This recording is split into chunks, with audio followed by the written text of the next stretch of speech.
L'histoire commence avec la présentation de Shigeru Yoshioka, un jeune homme qui a toujours été conscient de son apparence peu avantageuse. Shigeru est né avec un visage disgracieux, mais il a appris à s'accepter tel qu'il est, malgré le jugement sévère de la société. Il trouve une véritable satisfaction dans son travail de commercial, où il parvient à rester fidèle à ses principes, même face à la pression de ses supérieurs. Bien qu'il comprenne que son apparence lui porte préjudice dans les situations sociales, il s'est construit une vie paisible autour de ses valeurs et de son éthique professionnelle. Mais son monde s'effondre brutalement lorsqu'une femme inconnue l'accuse à tort de harcèlement dans le train. Pris complètement au dépourvu, Shigeru trébuche et laisse tomber ses sacs de course, révélant au passage les jeux au contenu douteux qu'il avait achetés pour sa collection personnelle.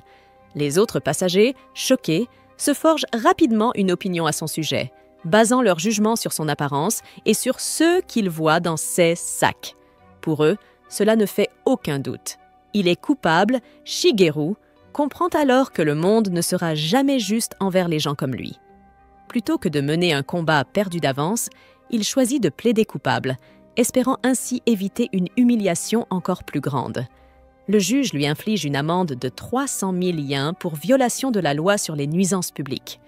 Il pense que le paiement de l'amende mettra fin à son cauchemar. Mais son entreprise saisit cette occasion pour le licencier, se servant de l'incident comme justification. Ce coup porté à sa carrière le dévaste complètement. Quelques années plus tard, la femme qui l'avait faussement accusé est arrêtée pour avoir visé à plusieurs reprises des personnes en se basant uniquement sur leur apparence. Mais en raison de son âge, elle ne reçoit qu'une peine avec sursis. Bien que Shigeru soit profondément déçu par cette sanction dérisoire, il sait qu'il ne peut rien faire pour changer le verdict. Autrefois, il avait appris à vivre avec son apparence. Mais cette fausse accusation a créé en lui un traumatisme profond qui l'empêche désormais de vivre normalement. Son estime de soi chute de façon dramatique, au point qu'il reste sans emploi pendant 6 ans, survivant uniquement grâce au soutien financier de ses parents, après avoir épuisé toutes ses économies. Il passe désormais le plus clair de son temps reclus dans sa chambre. Il passait ses journées à faire défiler sans fin les forums sur Internet, jusqu'au jour où il tomba sur un fil de discussion parlant de disparitions mystérieuses dans toute la ville. L'auteur du message présentait diverses théories sur ce phénomène, et Shigeru remarqua une autre publication d'un membre du forum avertissant les autres d'utiliser les points bonus avec précaution, au risque de ne plus pouvoir retourner dans leur monde. Au début, il prit ce message pour une plaisanterie, mais comme il n'avait rien de mieux à faire, il décida de suivre les instructions concernant la téléportation vers un autre monde. Il ne s'attendait pas à ce qu'il se passe quoi que ce soit, mais la perspective d'échapper à sa réalité actuelle l'attirait. Soudain, l'écran de son ordinateur afficha une notification lui demandant s'il était prêt à continuer, accompagné d'un avertissement précisant qu'il devrait sacrifier la moitié de sa durée de vie pour pouvoir revenir. Shigeru se demanda si son ordinateur avait été infecté par un virus, mais sa curiosité prit le dessus sur la prudence. Alors il cliqua sur le bouton « Suivant ». Un formulaire de création de personnage s'ouvrit alors, lui permettant de modifier son apparence, tandis que d'autres options comme l'âge étaient déjà prédéterminées. Il remarqua qu'il pouvait modifier son apparence et choisit la valeur minimale de moins 255, pensant que cela n'avait pas vraiment d'importance. Il comprit rapidement que diminuer des caractéristiques comme le revenu et le charme lui permettait d'obtenir davantage de points bonus, alors il abaissa systématiquement la plupart de ses statistiques, prévoyant d'utiliser ces points plus tard pour quelque chose de plus important. Lorsqu'il eut accumulé plusieurs billions de points bonus, il ne remarqua pas le compte à rebours en bas de l'écran, et le formulaire disparut, l'envoyant dans l'autre monde sans qu'il ait eu le temps d'attribuer ses points aux compétences de combat ou à la magie. Le lendemain matin, Shigeru se réveilla et se regarda dans le miroir, choqué de découvrir un corps de garçon obèse de 16 ans à la place de son corps d'homme d'âge moyen. Il fut bientôt accueilli par d'autres adolescents, et comme les filles ne portaient pas de vêtements décents, un garçon nommé Seiji offrit sa chemise à une fille blonde nommée Rizu, qui l'accepta avec gratitude. Quand Shigeru tenta à son tour d'offrir sa chemise à une autre fille nommée Seika, celle-ci refusa, lui faisant comprendre que sa malchance avec les femmes ne changerait pas dans ce monde non plus. Tous discutèrent de la manière dont ils étaient en train de naviguer sur Internet quand le message mystérieux les avait menés ici. Shigeru observa Seiji discuter aisément avec les filles, et comme il n'avait aucun intérêt à se faire des amis, il se dirigea vers un tiroir pour chercher des objets utiles. Il y trouva une pièce de monnaie, mais celle-ci disparut. Cela lui rappela qu'il avait fixé son taux de revenu à 0,71%, ce qui était arrondi à 0. Ils commencèrent tous à rassembler les objets utiles qu'ils pouvaient trouver, partageant équitablement le butin entre les membres du groupe. Shigeru supposa que les vêtements ne conviendraient pas à sa grande corpulence, mais, contre toute attente, ils lui allaient parfaitement, ce qui leur fit comprendre que c'était l'une des caractéristiques magiques de ce monde. Malheureusement, ils ne trouvèrent que 7 pièces au total, ce qui les amena à se demander si quelqu'un n'en avait pas gardé une pour lui. Seiji demanda directement à Shigeru s'il avait pris une pièce, ce qui le déçut, car il semblait supposer automatiquement qu'il était le voleur. Il savait de toute façon qu'il ne pouvait pas posséder d'argent, donc ce serait du gaspillage s'il lui en donnait. Il décida donc de laisser les pièces aux autres pour qu'ils les partagent entre eux. Seiji affirma qu'il ne pouvait pas l'exclure de cette manière, mais Seika estima que cela avait du sens, puisque tous avaient trouvé une pièce sauf lui. Il devait accepter ce raisonnement logique. Shigeru pensa que même s'il en avait trouvé une, elle l'aurait ignorée à cause de son apparence, tandis qu'elle croyait plutôt qu'il avait été distrait par les filles au lieu de se concentrer pour chercher des pièces. Shigeru suggéra que, plutôt qu'une pièce, il pourrait simplement lui laisser la hache, mais Seiji l'avertit qu'en vouloir trop lui ferait encore échouer. Cela surprit Shigeru, alors Seiji se reprit aussitôt, précisant qu'il parlait en réalité de lui-même, de sa propre tendance à être timide, car son comportement égoïste avait causé des problèmes aux autres dans sa vie précédente. Il affirma vouloir changer dans cette nouvelle vie, et qu'il ne pouvait pas laisser Shigeru tout gérer tout seul. Il pensait qu'ils étaient tous deux des personnes timides, donc ils devraient s'entraider pour réussir. Mais Shigeru avait du mal à croire qu'il soit vraiment timide. Ils jouèrent alors à pierre-papier-ciseaux pour répartir les armes, et comme il ne réussit pas à gagner, Shigeru se retrouva avec la massue. Seiji lui tendit une poignée de main chaleureuse en signe d'amitié, et tandis que les filles acceptèrent son geste avec joie, Shigeru, lui, refusa de répéter les erreurs de sa vie passée. Il décida donc de faire cavalier seul dans ce nouveau monde. Seika se moqua gentiment de sa décision, et il se rappela pourquoi il avait sacrifié ses points d'apparence, pour obtenir un paramètre bonus de statut divin. Seiji trouva une carte et proposa d'aller à la ville d'Iria avec les filles. C'était l'endroit le plus proche indiqué sur la carte, alors il invita Shigeru à les accompagner, et bien qu'il acceptât leur invitation, Shigeru planifiait secrètement de les abandonner en cours de route pour suivre son propre. Alors qu'ils ouvraient la porte avec excitation, ils furent stupéfaits de voir un petit gobelin qui les attendait juste devant. Mais Seiji se précipita et l'élimina d'un coup de hache, ce qui impressionna Shigeru par ses réflexes fulgurants. Cependant, ils aperçurent plusieurs autres gobelins approcher leur position, ce qui les effraya tous. Seiji fit preuve d'un leadership remarquable. Il élabora rapidement un plan de bataille, demandant à Rizu de couvrir le flanc droit pendant qu'il s'occupait du flanc gauche, puisque tous deux possédaient des armes de mêlée efficaces au combat rapproché. Il demanda à Shigeru de protéger Seika pendant qu'elle préparait ses flèches. Shigeru n'en revenait pas. Seiji, qui prétendait être timide quelques instants auparavant, menait désormais le groupe avec une assurance incroyable. Ils parvinrent à éliminer plusieurs gobelins, tandis que Seika avait du mal à ne serait-ce qu'attacher la corde de son arc, ce qui fit se demander à Shigeru pourquoi elle avait autant insisté pour choisir cette arme. Elle lui cria d'aller se battre, mais au moment où il s'apprêtait à entrer dans l'action, un gobelin surgit derrière lui et le frappa dans le dos. Seiji se rendit compte qu'un ennemi avait échappé à leur défense et dit à Shigeru de s'en occuper. Shigeru se prépara au combat avec confiance, mais même un coup direct de sa massue sur la tête du gobelin ne produisit aucun effet. Seika exprima sa surprise face à sa faiblesse et le gobelin contre-attaqua en le frappant aux jambes. Shigeru n'arrivait pas à croire ce qui se passait. Il était censé avoir des compétences de combat solides selon les paramètres de création de son personnage. Il se demanda pourquoi il était si faible, puis se souvint qu'il avait manqué de temps lors de la création du personnage et qu'il n'avait pas pu attribuer ses points bonus à ses compétences, ce qui signifiait qu'il ne possédait aucune capacité spéciale.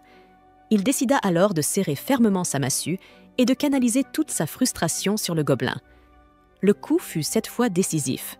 Le gobelin fut vaincu et il augmenta immédiatement de niveau, atteignant le niveau 31.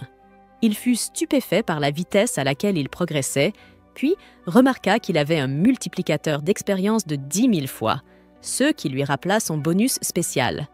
Seiji et les autres gagnèrent également des niveaux après le combat, et ils décidèrent d'améliorer leurs statistiques de vitalité et de force. Mais Shigeru, lui, ne voyait aucune option de ce type s'afficher à l'écran. Par curiosité, il décida alors d'attribuer 1000 milliards de points à chacune de ses compétences, juste pour voir ce qui se passerait. Et soudain, il se mit à rayonner d'une énergie divine, montant en niveau de manière si spectaculaire que le système déclara qu'il était devenu un dieu absolu. Ce constat le laissa complètement stupéfait. Il se rendit compte qu'un gobelin était encore en train de le frapper, mais comme il possédait désormais une quantité gigantesque de points de vie et une tolérance élevée à la douleur, cela ne ressemblait plus qu'à une légère tape. Shigeru décida alors de tester sa nouvelle force. Il donna une simple pichenette sur la tête du gobelin, qui fut aussitôt propulsé dans les airs comme un missile. Il remarqua que pendant ce temps, Seiji et Rizu éliminaient les gobelins dans une sorte de compétition amicale, tandis que Seika avait toujours du mal à armer son arc. Cela lui inspira une certaine compassion. Voyant qu'elle commençait à pleurer, il décida de l'aider, tout en dissimulant ses véritables capacités.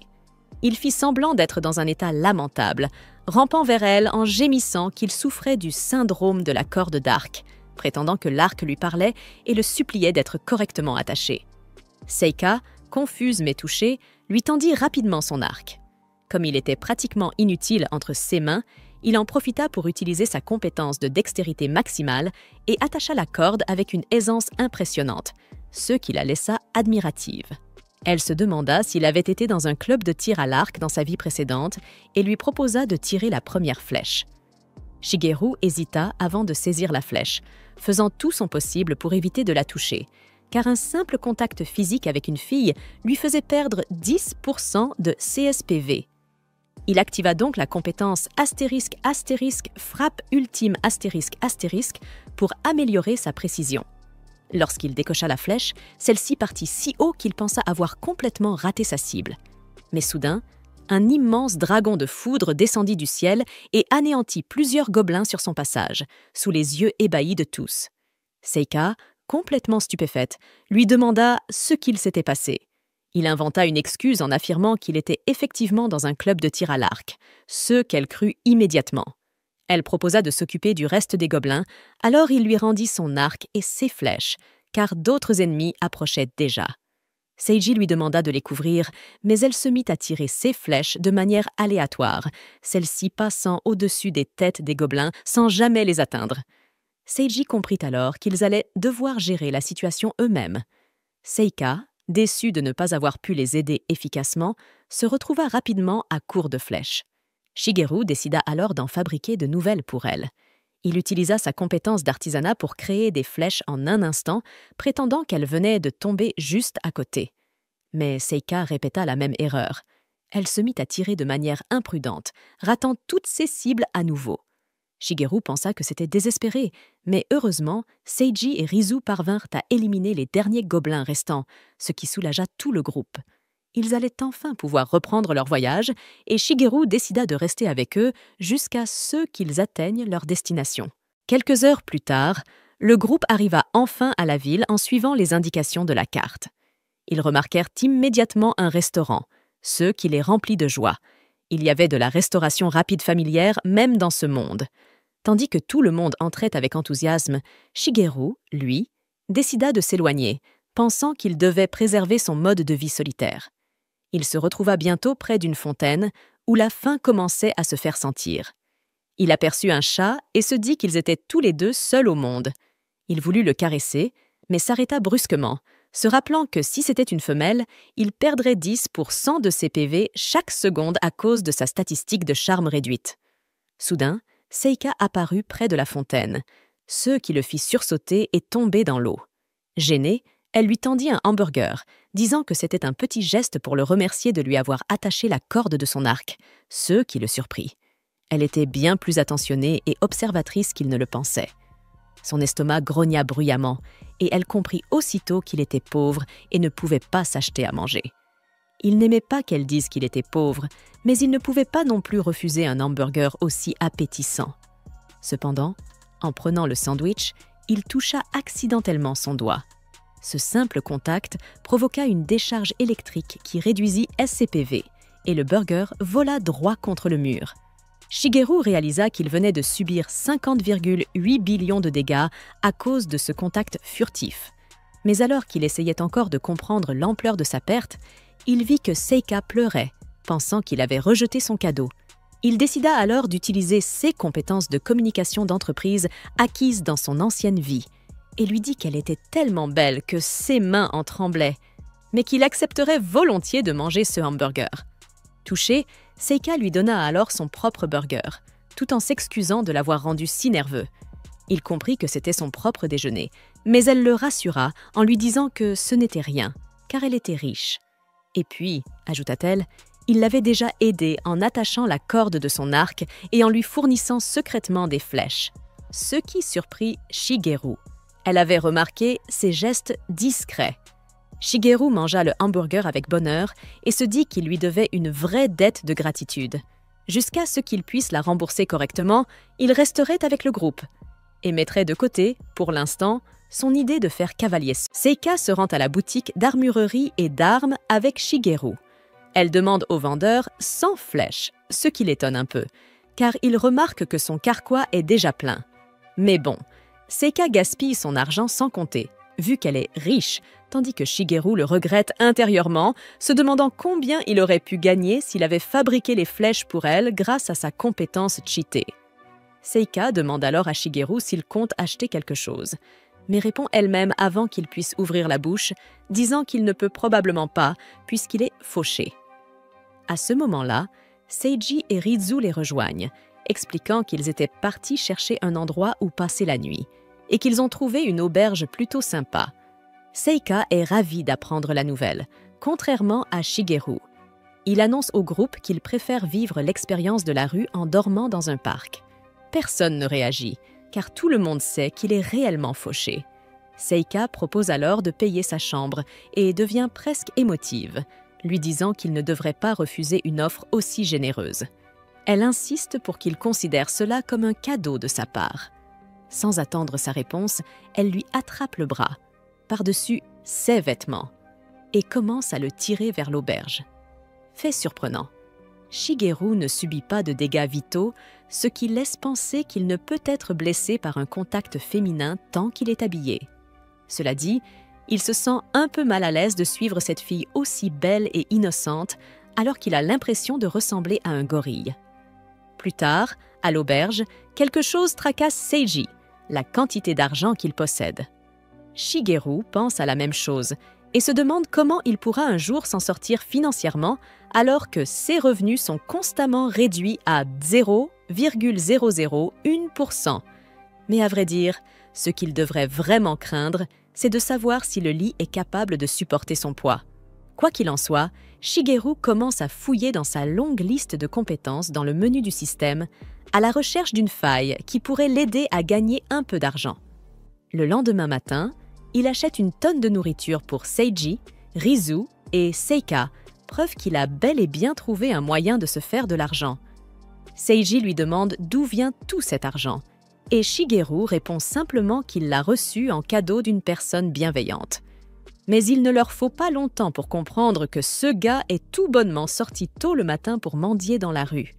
Seika, particulièrement choquée, lui dit alors qu'il ne devrait jamais mendier, même s'il est pauvre. Elle lui assure que s'il se retrouve en difficulté financière, il peut toujours venir la voir et qu'elle l'aidera, parce qu'elle est ultra riche. Shigeru promet de le faire, et pour l'instant, leur dit simplement de profiter de toute la nourriture qu'il leur a apportée.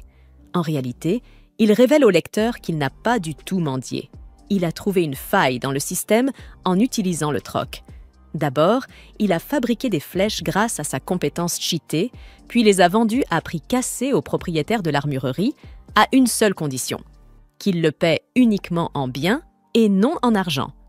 Comme sa statistique spéciale ne réduit que l'argent, le troc de nourriture ou d'objets fonctionne parfaitement.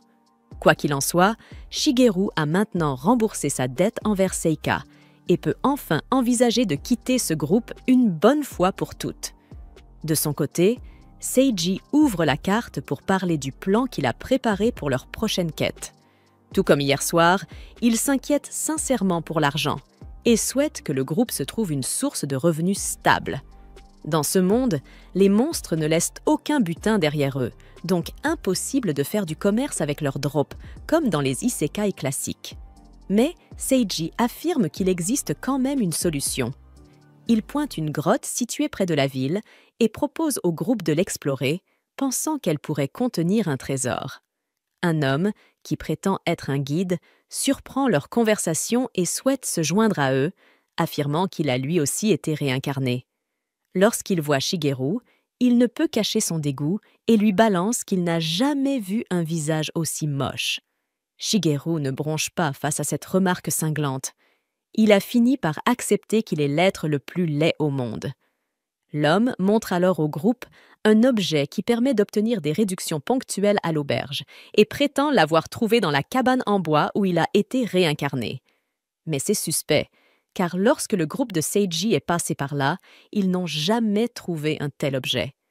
Malgré cela, les filles, un peu trop naïves, acceptent ce cadeau sans se méfier.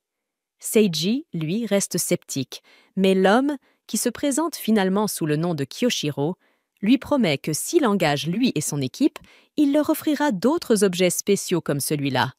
Cela semble trop beau pour être vrai, mais Shigeru choisit de ne pas se mêler de cette histoire et laisse Seiji prendre la décision. De toute façon, si les choses dégénèrent à cause de Kyoshiro, il pourra toujours intervenir, puisqu'il possède le pouvoir de Dieu Tout-Puissant. Malgré ses problèmes financiers, Seiji accepte quand même d'engager Kyoshiro, lui offrant un salaire de 120 rira par jour.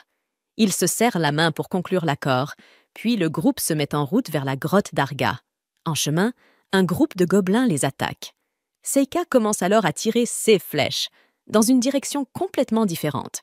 Kyoshiro lui fait remarquer à quel point sa précision est mauvaise et lui conseille de faire plus attention à sa visée. En suivant son conseil, elle parvient à abattre un gobelin. Seiji et Rizu rejoignent le combat à leur tour, et ensemble, ils éliminent les gobelins.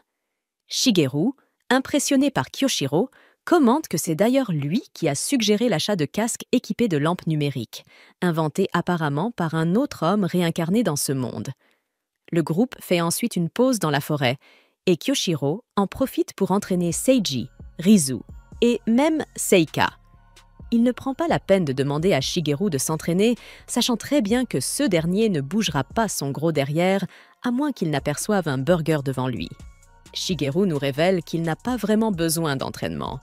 Il a déjà testé sa batte en bois, utilisée comme bâton magique, et a réussi à éliminer un orque géant d'un seul coup plus tôt ce matin, alors qu'il était sorti pour transformer des branches en flèches.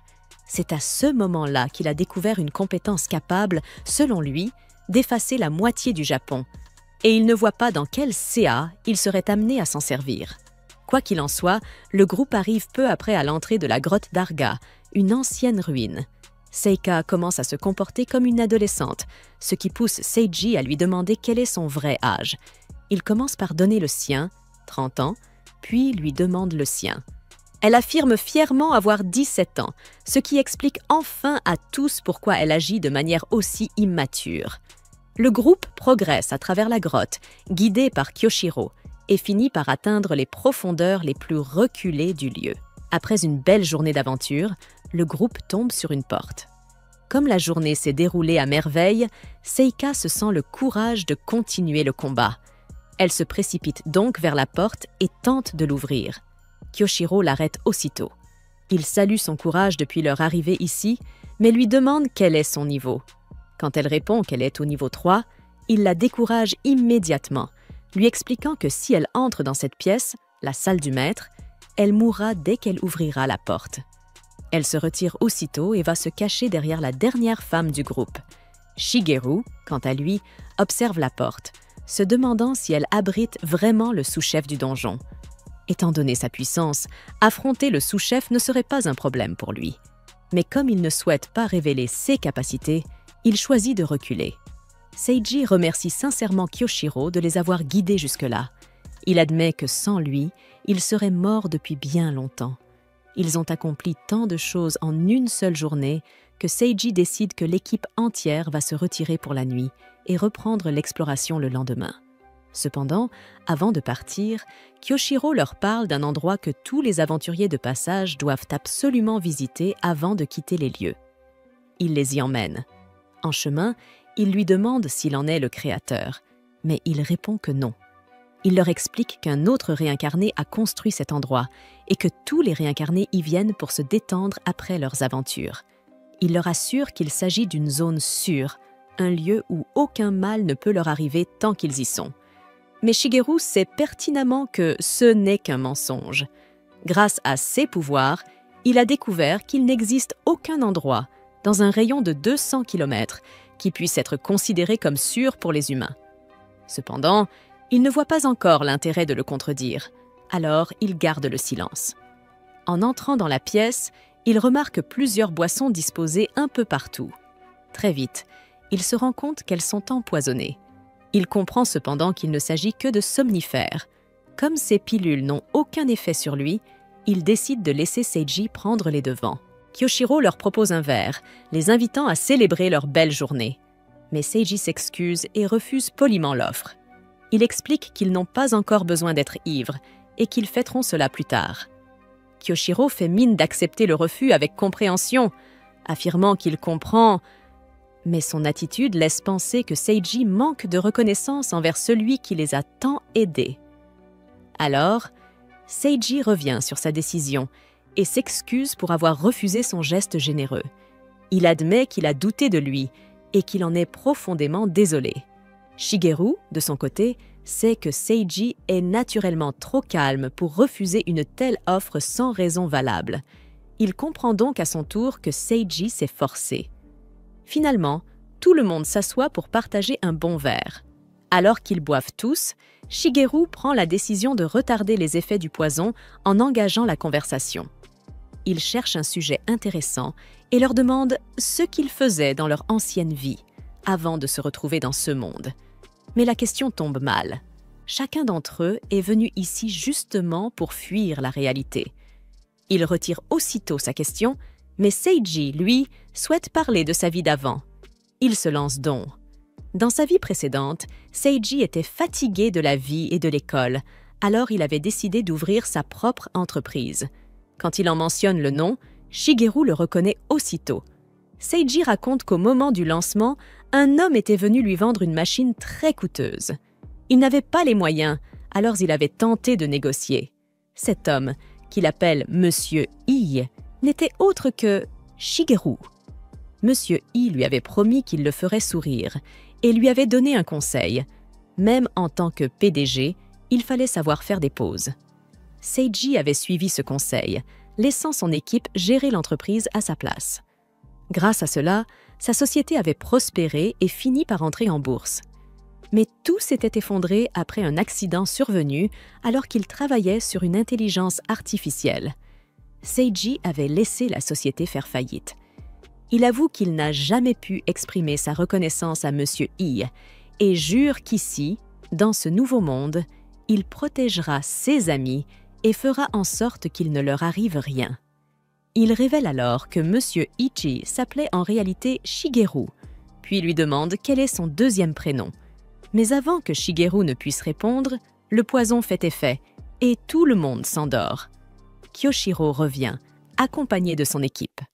Il pense que tous dorment profondément, mais Shigeru, lui, est toujours réveillé. En voyant son corps massif, il s'exclame qu'ils vont le faire griller, car il est bien dodu. Mais Shigeru voit là une occasion en or, une chance de montrer au monde ce dont il est capable, juste au moment où il s'apprête à contre-attaquer. Seiji lutte pour se relever, insistant sur le fait qu'ils ne doivent pas toucher à ses amis. Il menace de les tuer s'ils osent leur faire du mal, mais ses ennemis éclatent de rire. Il est bien trop faible pour faire quoi que ce soit, et dans cette situation, il n'a aucun moyen d'agir. Kyoshiro lui dit qu'il a perdu au moment même où il a choisi de lui faire confiance. L'un des hommes repousse Seiji violemment, mais Kyoshiro insiste. Ils ne doivent rien faire d'autre que les égratigner, car ils comptent les vendre. Seiji proteste, accusant Kyoshiro d'être un monstre sans cœur, enlevant des gens qui ont été réincarnés pour avoir une seconde chance dans la vie. Mais Kyoshiro rit et répond que tous ceux qui sont venus dans ce monde sont juste des perdants qui ont voulu fuir la réalité. De son côté, Shigeru attend que Seiji s'éloigne suffisamment pour pouvoir utiliser ses pouvoirs. Comme il ne les contrôle pas encore complètement, s'il les déclenche maintenant, il risquerait de blesser Seiji en même temps. Heureusement, Seiji parvient à repousser les ennemis, et Shigeru voit là une occasion parfaite pour intervenir. Il bondit et attaque.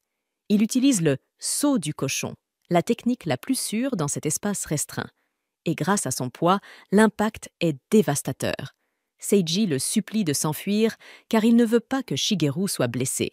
Kyoshiro, voyant que le saut de Shigeru a un effet réel, ordonne à ses hommes de s'en prendre d'abord au cochon. Alors que tous concentrent leur attention sur lui, la main de Seiji commence à briller d'une intense lumière. Il attire à nouveau leur attention sur lui et déclare qu'il va tous les vaincre en un seul coup. Ils n'ont jamais vu une magie pareille. Ils lui demandent d'où elle vient. Seiji explique que, lorsqu'il avait demandé ses points bonus, il avait précisé qu'ils devraient lui être retirés s'il n'était pas capable de protéger ses amis. C'est ainsi qu'il a obtenu une compétence qui ne s'active que lorsqu'il doit protéger ceux qu'il aime, et il a utilisé tous ses points bonus pour l'obtenir. Le prix à payer, chaque fois qu'il l'utilise, sa main devient rouge. Pour Shigeru, c'est une décision complètement irréfléchie. Pourquoi avoir pris uniquement une compétence offensive sans protection? Alors, Shigeru se propose de devenir sa défense. Les ennemis, eux, ont déjà un plan. Briser la main de Seiji pour l'empêcher d'utiliser son pouvoir à nouveau. Seiji active le reste de son pouvoir. Une aile surgit de son corps et sa main vire au rouge écarlate. Il se donne l'ordre de se battre. Et Shigeru, les yeux fixés sur lui, se demande comment ce combat va bien. Seiji se lance dans un monologue gênant que personne n'a envie d'entendre, déclarant que ses cris intérieurs ont réveillé une autre personnalité qui dormait en lui. Et maintenant que cette entité s'est éveillée, son troisième œil s'est ouvert lui aussi. Le voilà donc sous le nom du héros ailé du malaise. Astérisque Aldin Astérisque, prêt à livrer sa toute première bataille en tant que protagoniste principal, tandis que Shigeru, depuis la ligne de touche, ne peut que se demander ce qu'il est en train de se passer sérieusement. Comme tout héros cliché d'anime, Seiji annonce bruyamment la technique qu'il va utiliser. Mais Kyoshiro et sa bande de mercenaires ne savent même pas comment réagir. Ils ne connaissent aucune de ses attaques. De toute façon, pour une raison obscure, Seiji s'arrête au milieu de son coup de poing, laissant tout le monde se demander quel est le projet de ce type. Kyoshiro lui pose justement la question, et Seiji répond que ce n'est pas à lui de rendre justice, mais à la loi. C'est pour cela qu'il s'est arrêté, alors qu'il aurait pu facilement le punir. Déclarant qu'il offre à tout le monde ici une chance de se racheter, Seiji ordonne à Kyoshiro de se repentir de ses crimes et de se livrer à la justice. Franchement, ce gars est un idiot complet. Même le plus débile de ses ennemis a compris ça. Kyoshiro fait semblant de se rendre, et dès que Seiji baisse sa garde comme un débutant, il attaque. Heureusement, Shigeru intervient avec ses réflexes de cochon et se prend des coups de tous les côtés pour ne pas avoir gardé son gros derrière à l'écart du combat. Shigeru, bien sûr, ne ressent rien du tout et commence à se curer le nez. Puis, sans que personne ne s'en rende compte, il balance une crotte de nez qui finit par casser un mur. Avant que quiconque ne comprenne ce qui vient de se passer, Shigeru accuse Seiji d'être responsable. Et face à la puissance destructrice qu'il pense que Seiji possède, Kyoshiro et sa bande baissent vraiment les bras cette fois. Kyoshiro éclate en larmes, promettant à Seiji qu'ils ne feront plus jamais de mal à personne et qu'ils vont se livrer aux autorités. Shigeru, bien décidé à pousser le malaise jusqu'au bout, les fait se mettre tous en ligne. Puis il demande à Seiji, ou plutôt à Aldin, de les fouetter avec son fouet de l'amour, arguant que CS criminels doivent ressentir la douleur et la souffrance du peuple.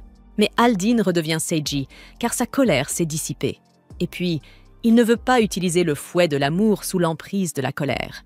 Il préfère se souvenir de sa main qui frappera les mercenaires et de la douleur qu'ils ressentiront, affirmant que c'est ça, l'amour, avant de leur coller une baffe à chacun, en pleine figure. Ensuite, il porte les filles endormies jusqu'à leur lit, tout seul parce que Shigeru, apparemment, ne peut pas toucher les femmes. Ce dur labeur épuise Seiji, qui finit par s'évanouir. Et bien entendu, les mercenaires qui étaient censés avoir changé sont déjà prêts à tout voler à nouveau. Comme Shigeru est plutôt utile comme bouclier humain, Kyoshiro lui propose de rejoindre leur groupe de mercenaires en lui promettant de lui présenter quelques filles sympas. Mais Shigeru n'a aucune intention d'accepter. Maintenant que tous ses camarades sont hors combat, il peut se lâcher. Prenant ses poulettes, il commence par couvrir Seiji avec une couverture, jouant les héros. Mais les mercenaires ne sont pas dupes et demandent franchement comment un mec aussi moche peut-il être un gentil. Quoi qu'il en soit, Shigeru leur met une raclée. Mais on suppose que le budget des animateurs ne permettait pas une vraie scène d'action, donc on passe directement à l'après. Shigeru et les autres reçoivent une grosse récompense pour avoir livré les mercenaires. Seiji, lui, veut que les filles aient leur part, même si elles ont dormi pendant tout l'épisode. Il leur dit de considérer ça comme un dédommagement, car il a mis leur vie en danger en faisant confiance à quelqu'un qu'il n'aurait pas dû. Mais les filles lui disent de ne pas se blâmer. Il a été incroyable sous sa forme alternative. Elle demande à Shigeru s'il était réveillé aussi, et c'est Seiji qui répond à sa place, expliquant que Shigeru a vaillamment utilisé son corps pour le protéger pendant le combat. Et comme Shigeru en a fait beaucoup, malgré son inutilité apparente, Seiji pense qu'il mérite aussi une part de la récompense. Mais Shigeru refuse catégoriquement, parce qu'en vrai, prendre de l'argent réduirait cette récompense à néant. De toute façon, il compte quitter le groupe après avoir payé ce qu'il doit à Seika. Il profite donc du moment pour s'éclipser, demandant à Seiji de laisser Seika transporter sa part, avec une excuse bidon que personne n'écoute. Seika accepte volontiers et propose même de porter l'argent de tout le monde, en assurant qu'elle en prendra grand soin. Mais soyons réalistes, elle finira par tout dépenser en shopping et autres futilités. Au final, seul Shigeru donne sa part de l'argent à Seika. Ravie, Seika l'emmène dans un fast-food pour lui offrir un repas, avec son propre argent. Maintenant que les dettes de Shigeru sont réglées, ils décident de quitter le groupe après le déjeuner. Pendant qu'ils mangent des hamburgers ensemble, Seika se demande à quoi peut bien ressembler le menu de statut de Shigeru. Ce dernier ment en prétendant que ses statistiques sont plutôt nulles. Seika trouve cela dommage qu'il ne soit pas au courant de cette astuce et lui révèle qu'elle avait découvert, avant même de se réincarner ici, que si l'on baisse ses points d'apparence, on obtient des points bonus à répartir dans ses autres stats. Apparemment, Seika a attribué moins 16 points à son apparence, ce qui laisse Shigeru se demander à quel point elle serait encore plus belle si elle avait conservé une apparence normale. En voyant la façon dont Shigeru la regarde, Seika lui demande s'il la trouve jolie. Lorsqu'il acquiesce, elle lui confie qu'elle avait écrit sur la note spéciale qu'elle voulait être jolie. C'est ainsi que ses stats de beauté ont été remplacés. Shigeru a du mal à croire que ce soit possible, et il est aussitôt envahi par un profond regret. Un chat des environs attire l'attention de Seika, mais elle hésite à s'en approcher. Elle avoue n'avoir jamais pu le faire avant, car elle ne pouvait pas marcher. Elle manque de trébucher, et Shigeru, se croyant en héros, se jette devant elle pour la rattraper. Mais, à sa grande gêne, elle ne tombe pas, et lui demande simplement ce qu'il fait. Il lui répond qu'il fait de l'exercice pour éliminer les calories du burger. Mais tout le monde sait, y compris Seika, que c'est un mensonge. Elle l'ignore donc complètement et caresse le chat pendant que Shigeru s'éloigne, prétextant aller aux toilettes. Là-bas, il pense à elle, les larmes aux yeux. Il repense à la vie qu'elle a dû mener dans son ancienne existence. Elle parlait d'être jolie, mais au lieu de toucher son visage, elle avait touché ses mains. Et le pire, c'est qu'elle s'était levée pour lui dire qu'elle pouvait marcher désormais. Il se remémore tout ce qu'elle a dit et fait et en arrive à une seule conclusion. Dans son ancienne vie, elle était soit handicapée, soit socialement très isolée. Dans les deux CA, cela lui fait mal au cœur, car selon lui, elle mérite bien mieux que ça. Il est resté longtemps aux toilettes, et cela commence à inquiéter Seika. Elle frappe doucement à la porte, lui demandant s'il a mal au ventre et si elle doit lui chercher des médicaments. Ce geste lui serre le cœur. Il se met à penser à quel point elle est douce, à quel point elle prend soin des autres. Et il se demande s'il n'existe vraiment aucun dieu en ce monde capable de lui offrir une belle vie, au lieu de celle qu'elle a eue jusqu'ici. Puis, il se souvient. Il possède des compétences divines absolues. En réalité, il est lui-même un dieu. Et puisqu'il en est un, il peut modifier sa réalité. Il peut s'assurer que cette fois-ci, elle aura la vie qu'elle mérite. Déterminé, il essuie ses larmes et sort pour la rejoindre. Quand ils se retrouvent, elle lui dit que les autres les attendent. Mais pour elle, il choisit de rester encore un peu. Il finit par retrouver le reste du groupe. Seiji prend la parole et leur rappelle que, maintenant qu'ils forment une équipe, chacun devra assumer ses responsabilités. Shigeru, à vrai dire, n'est pas vraiment intéressé par l'idée d'avoir une équipe. Mais bon, ce n'est pas non plus une mauvaise chose, alors il reste, juste pour voir ce que Seiji compte faire. Seiji déclare qu'il sera le héros. Il attribue à Seika le rôle de mage, puis demande à Shigeru s'il veut être le combattant épique. Mais Shigeru n'a envie d'aucun rôle. Il demande alors à Seika si elle veut prendre le rôle de combattant épique, mais elle refuse. Elle veut être le héros, elle aussi, le même rôle que Seiji. Mais Seiji refuse catégoriquement de le lui céder. Alors, Shigeru lui propose à nouveau le poste de combattant épique. Seika insiste encore, elle veut être le héros. Mais finalement, il passe à autre chose. Tous reçoivent des tenues correspondant à leur rôle. Shigeru remarque que Seiji est très bien préparé pour incarner son rôle de héros. Il a acheté la tenue parfaite et s'est décoré en conséquence. Quant à Seika, elle ne lâche toujours pas l'affaire. Elle ne s'est pas habillée comme un héros. Elle porte une tenue de mage, mais elle l'a accessoirisée comme une héroïne. Finalement, leur équipe est composée de un chasseur, un héros, une mage et un combattant épique. Seiji les réunit pour leur annoncer leur première mission. Ils doivent se rendre dans la principauté de Valeria. Mais avant ça, il pose une règle claire. Personne n'a le droit de dépenser plus de 3 rira en collation. Cette règle attriste immédiatement Seika, qui comprend qu'elle ne pourra pas acheter ses friandises. Après la réunion, Seika s'approche de la seule autre fille du groupe. Et pour la première fois, elle lui adresse la parole. Shigeru est heureux de voir que Seika fait un effort pour être sociable. Elle propose à l'autre fille de jouer à la corde à sauter. La fille accepte et part se changer. Pendant qu'elle s'absente, Shigeru repense au moment où Seika a décidé d'acheter cette corde à sauter. Quand ils étaient allés choisir leurs armes, Seika les avait toutes regardées. Mais aucune ne lui plaisait. Puis, elle était tombée sur cette corde à sauter, et elle en était immédiatement tombée amoureuse. Le vendeur avait cru qu'elle était une experte en arts martiaux, d'où son choix de corde. Il l'avait d'ailleurs mise en garde. Elle devait être prudente avec cet objet. En quittant la boutique, Shigeru lui avait demandé si elle savait l'utiliser. Comme elle avait répondu non, il avait décidé de lui apprendre. Il l'avait emmenée dans un endroit sûr et lui avait montré comment sauter. Il avait sauté très haut dans les airs, si léger que Seika en avait été stupéfaite. Il l'avait alors encouragée à essayer à son tour. Et quand elle y était parvenue, elle s'était sentie parfaite. Elle lui avait ensuite confié qu'elle voulait parler à l'autre fille et apprendre à sauter à la corde avec elle. Elle s'était plainte de ne même pas connaître son nom et avait dit vouloir devenir son amie. Shigeru avait trouvé que c'était une excellente idée et l'avait encouragée. C'est précisément pour ça qu'ils sont là maintenant. Shigeru se cache derrière elle et les observe discrètement pendant qu'elle saute à la corde. Une fois Seika terminée, elle tend la corde à l'autre fille. Quand celle-ci commence à l'utiliser, Seika lui demande comment elle s'appelle.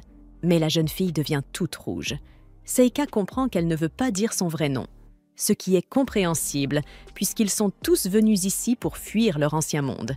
Alors, Seika lui propose un nouveau prénom, Leeds. La fille l'accepte avec un grand sourire, puis s'envole très haut dans le ciel. Elle vole si haut que Shigeru se demande quel est son pouvoir. Il se souvient qu'elle n'avait même pas été blessée lors de leur dernier combat. Les villageois, fascinés, la regardent voler avec admiration. Ils l'acclament et plusieurs groupes d'aventuriers l'invitent à rejoindre leur équipe. Pris dans l'euphorie, Leeds oublie complètement Seika. Seika l'appelle plusieurs fois, mais n'obtient aucune réponse. Alors, elle se met à pleurer. Shigeru s'approche pour la réconforter, mais les villageois le traitent de laid et menacent d'appeler la sécurité. C'est Leeds qui intervient, affirmant qu'ils font partie de la même équipe. Elle court jusqu'à Seika, mais Shigeru la réprimande.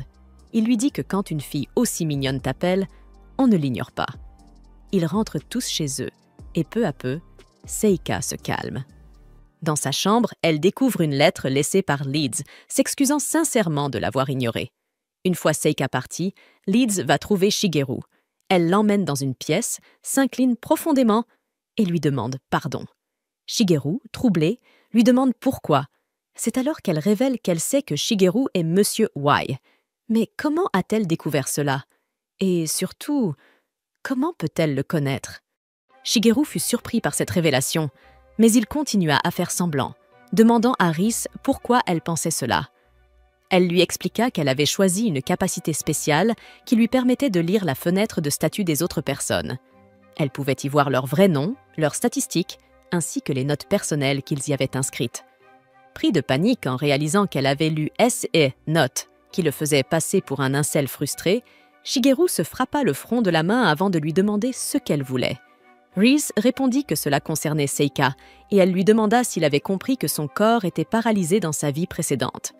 Il acquiesça, et c'est alors que Rhys lui révéla brusquement que c'était elle qui avait brisé Seika dans leur ancienne vie, et qu'elle était ici pour expier ses fautes. Intrigué, Shigeru lui demanda ce qu'elle lui avait fait.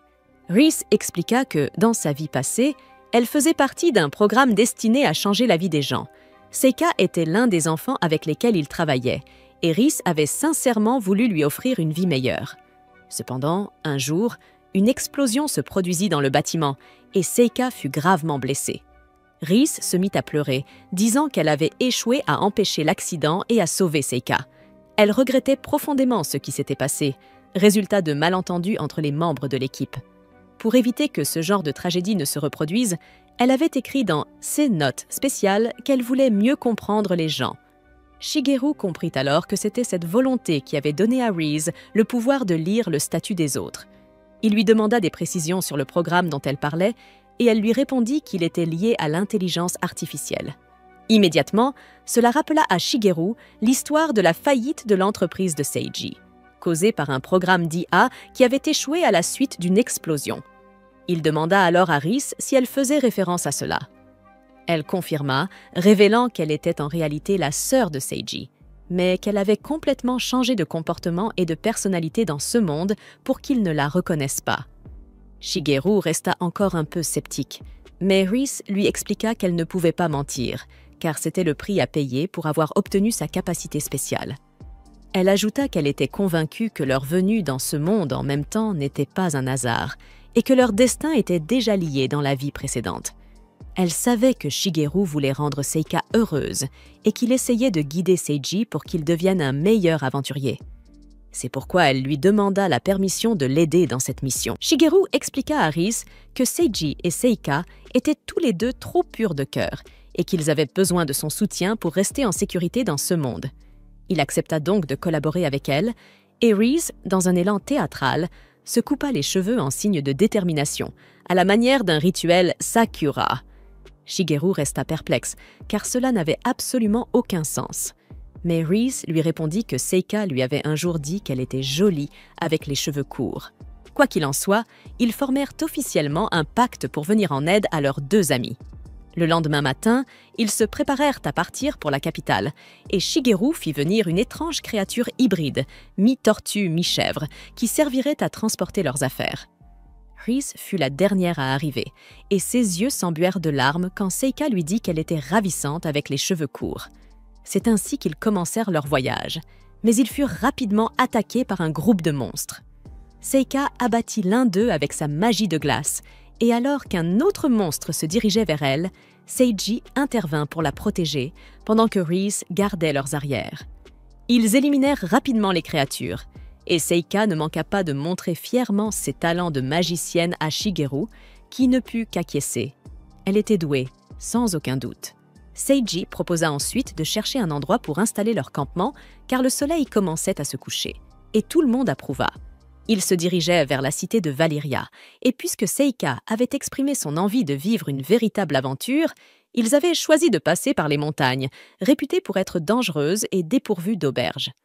Par chance, ils trouvèrent un tronc d'arbre creux où ils purent se reposer pour la nuit, au grand bonheur de Seika qui s'enthousiasma comme une enfant. Seiji lui demanda si elle préférait aller chercher du bois ou pêcher du poisson. Seika déclara fièrement qu'elle attraperait le plus gros poisson de la rivière, mais finit par accrocher sa propre robe avec l'hameçon. Shigeru l'aida à se décrocher, puis l'accompagna à la pêche. Ensemble, ils attendirent patiemment qu'un poisson morde à l'hameçon. C'est alors que Seika se mit à parler d'elle-même. Elle avoua être une vraie pleurnicheuse et qu'elle voulait devenir plus mature, plus posée. Mais Shigeru lui répondit qu'il n'y avait en réalité aucun mal à pleurer. Il lui expliqua que les larmes ne venaient pas uniquement de la tristesse, mais aussi de tous ces autres sentiments qu'on ne parvient pas à exprimer autrement.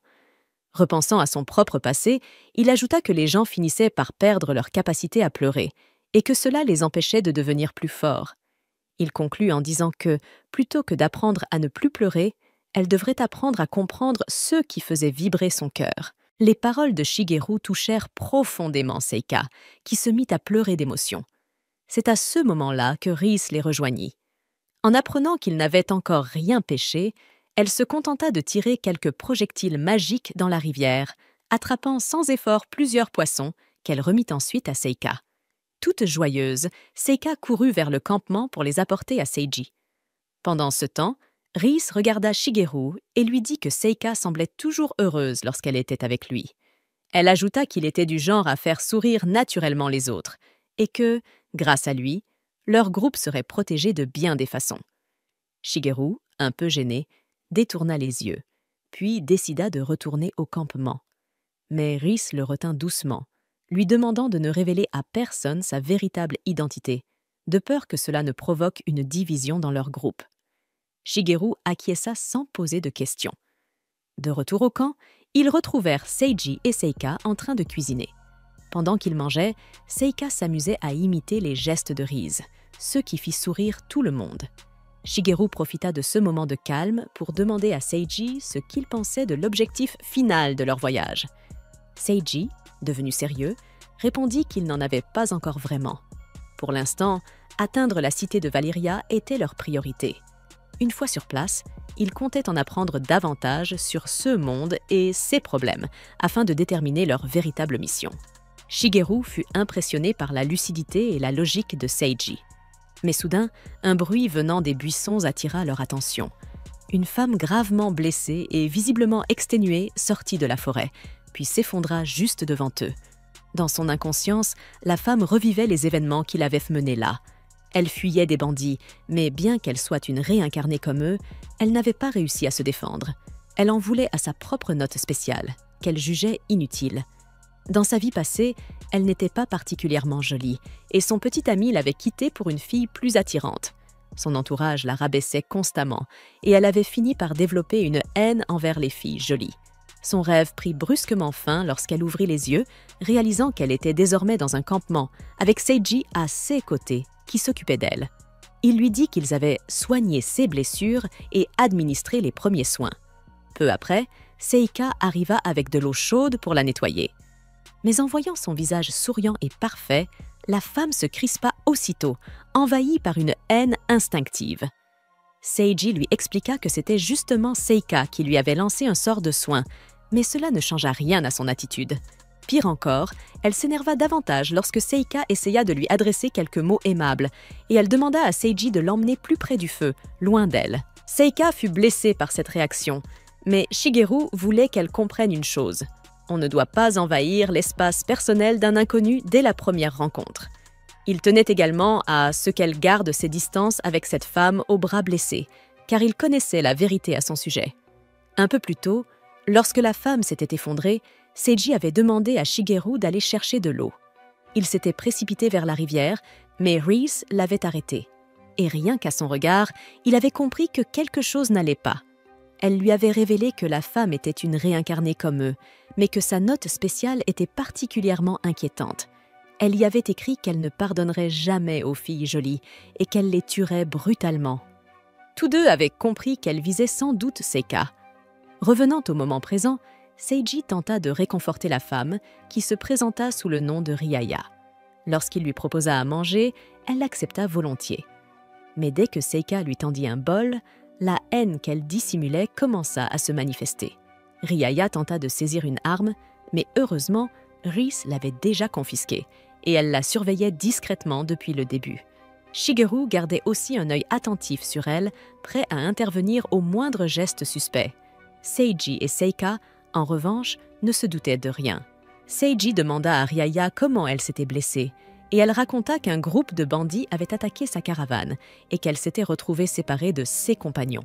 Shigeru doutait de la véracité de cette histoire, mais Seiji, sincère et naïf, la crut immédiatement, allant même jusqu'à lui proposer sa protection jusqu'à leur arrivée à Valyria.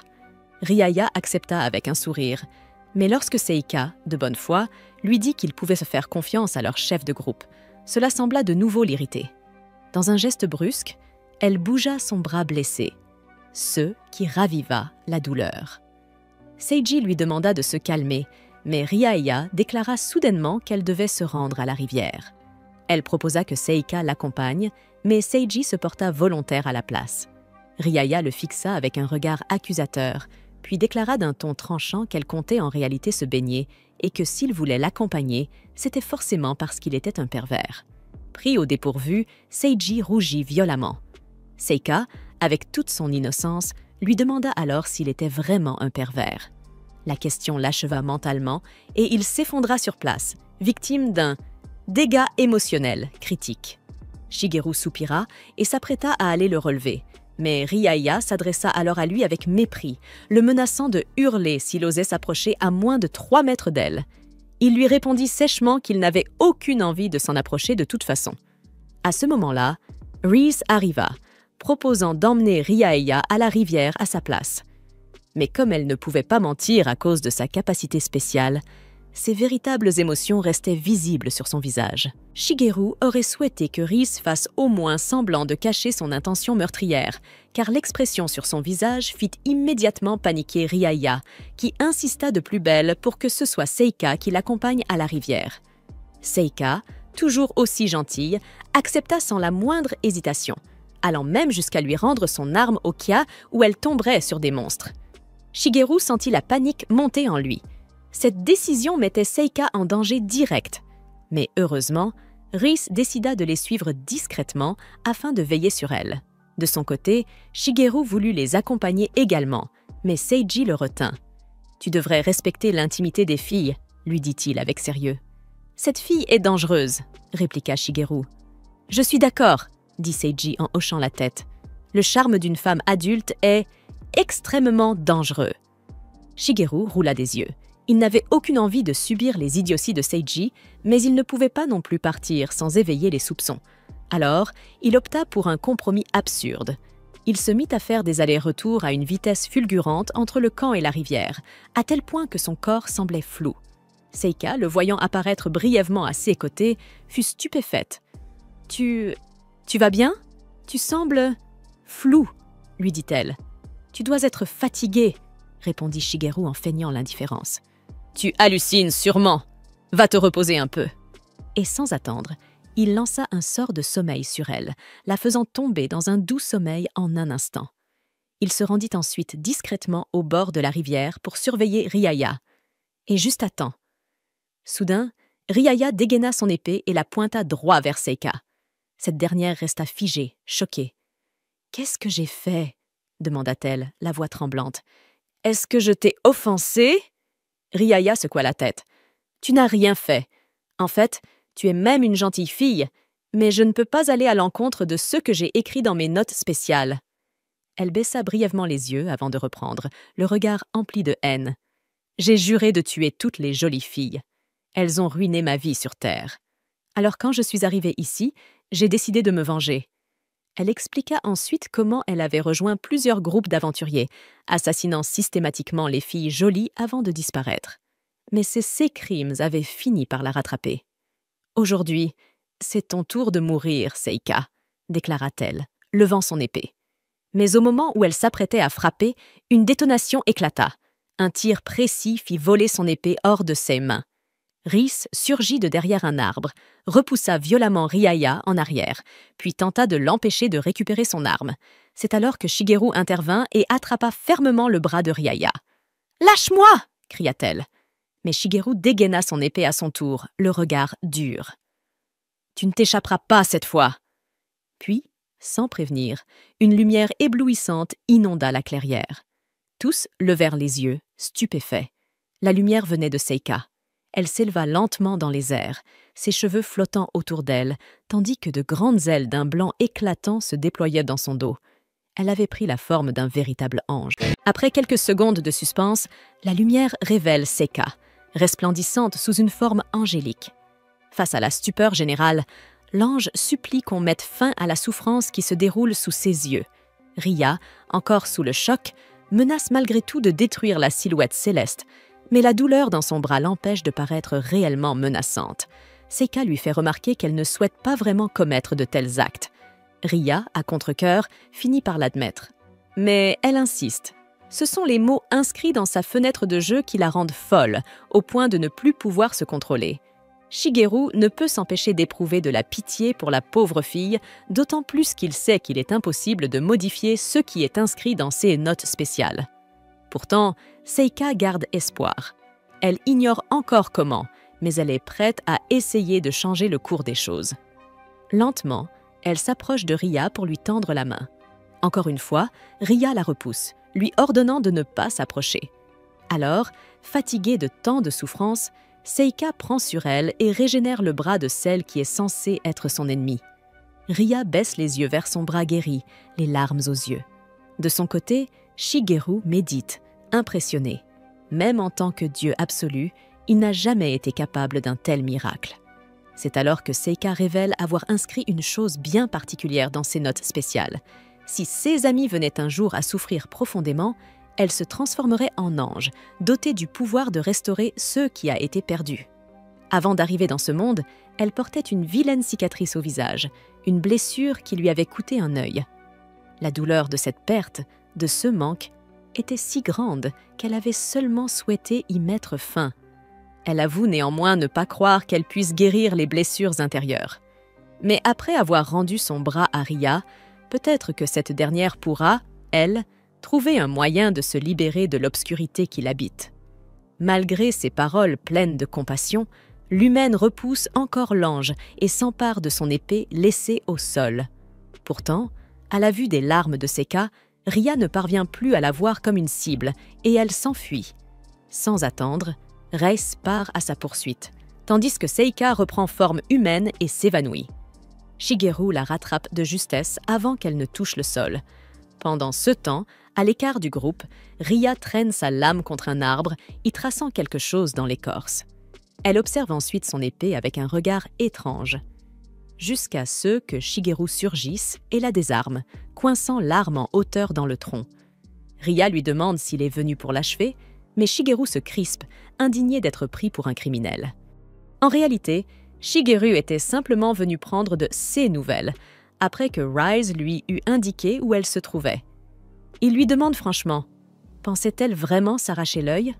Vu la manière dont elle regardait la lame, elle admet qu'il n'y a pas d'autre solution. Le colosse lui fait comprendre qu'il détesterait la voir se faire du mal à nouveau, surtout que Seika en serait bouleversée. Mais Rhea répond que c'est justement la mauvaise approche. Il pourrait très bien la faire disparaître sur le champ. Pourtant, au lieu de cela, il lui propose un marché. Ce qu'il met sur la table, un moyen de perdre la vue sans perdre ses yeux. Rhea trouve cela trop beau pour être vrai. Alors, Shigeru fait apparaître un serpent d'ombre depuis sa main, la plus grande puissance des ténèbres, selon lui, le sceau infernal à 5 doigts, capable de sceller un des 5 sens.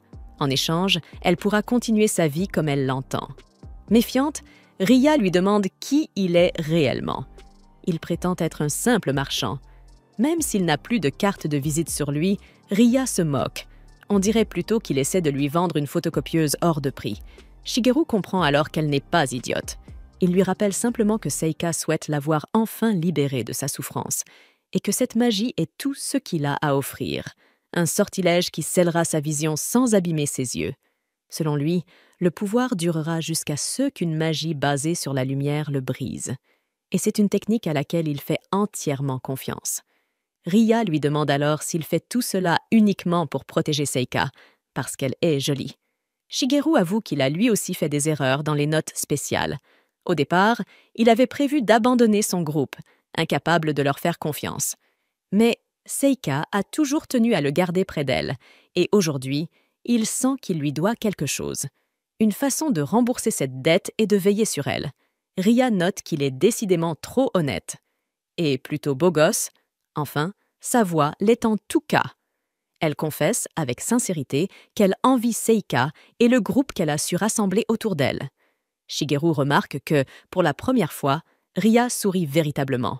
Il l'invite alors à les rejoindre. Mais Ria décline l'offre. « Ces mains, dit-elle, sont déjà couvertes de trop de sang.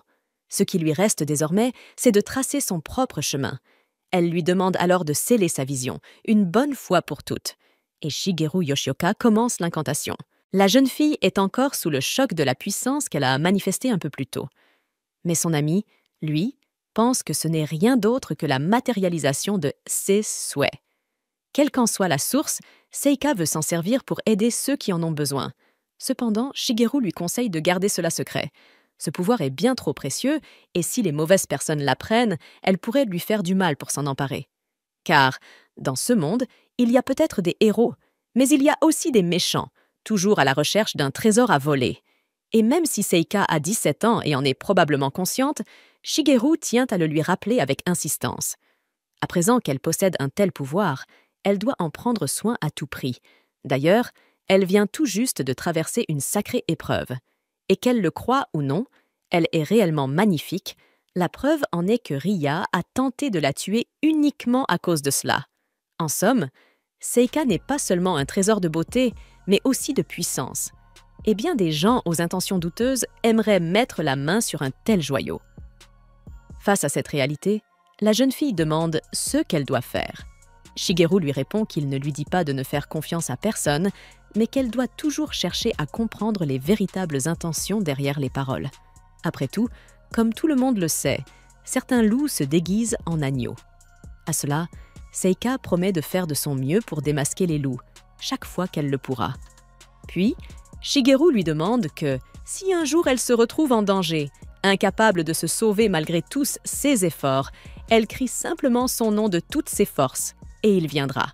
Il sera là pour protéger sa camarade. Touché par les paroles de son ami, Seika lui tend la main.